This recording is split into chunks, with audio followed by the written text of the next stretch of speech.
ಮಹಿಳೆಯರು ಯಾವ ಕ್ಷೇತ್ರದಲ್ಲೂ ನಾವು ಕೂಡ ಯಾರಿಗೂ ಕಮ್ಮಿ ಇಲ್ಲ ಅನ್ನೋ ಹಾಗೆ ವಿವಿಧ ಕ್ಷೇತ್ರಗಳಲ್ಲಿ ತಮ್ಮನ್ನ ತಾವು ಗುರುತಿಸಿಕೊಳ್ಳುವುದರಲ್ಲಿ ನಿಸ್ಸೀಮರಾಗಿ ಬಿಟ್ಟಿದ್ದಾರೆ.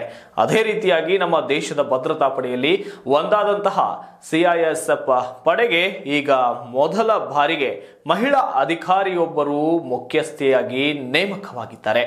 ಕೇಂದ್ರೀಯ ಕೈಗಾರಿಕಾ ಭದ್ರತಾ ಪಡೆಗೆ ಇದೇ ಮೊದಲ ಬಾರಿಗೆ ಮಹಿಳಾ ಅಧಿಕಾರಿಯೊಬ್ಬರು ಮುಖ್ಯಸ್ಥರಾಗಿ ನೇಮಕಗೊಂಡಿದ್ದಾರೆ.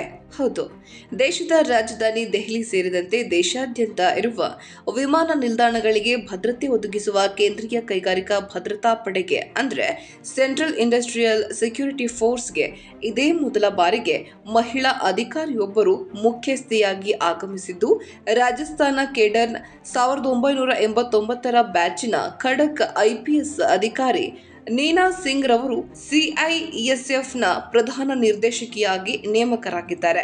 ಮುಂದಿನ ವರ್ಷ ಜುಲೈ 31ರಂದು ಅವರು ನಿವೃತ್ತರಾಗಲಿದ್ದು, ಅಲ್ಲಿಯವರೆಗೆ ಅವರು ಸಿಐಎಸ್ಎಫ್ ಡಿಜಿಯಾಗಿ ಕಾರ್ಯನಿರ್ವಹಿಸಲಿದ್ದಾರೆ.